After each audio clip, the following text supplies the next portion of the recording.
Hampir cerai, Nagita Slavina bongkar titik terendah dalam hidupnya usai dinikahi Raffi Ahmad. Tak banyak yang tahu jika artis Nagita Slavina sempat hampir bercerai dengan Raffi Ahmad. Dilansir negeri.id, Nagita bahkan membongkar titik terendah dalam hidupnya usai menikah dengan Sultan Andara tersebut.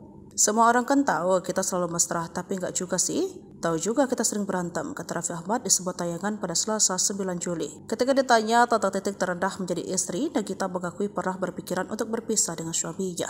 Tapi titik terendah kamu jadi seorang istri saat apa? Ujar Raffi. Ya adalah pasti ada titik di mana wah ini kayaknya nggak mungkin lagi deh, jawab Nagita.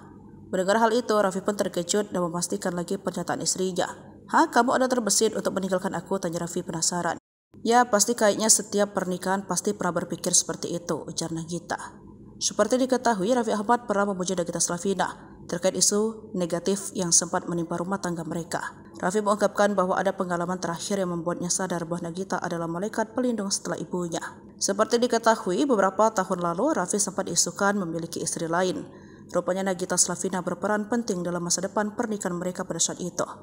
Saat berita perselingkuhan itu, lo bayangin cuma bini gue sendiri yang menutupi itu semua. Dia berusaha meredam itu semua, ungkap Raffi berbincang bersama Denny Sumargo pada 2021 lalu.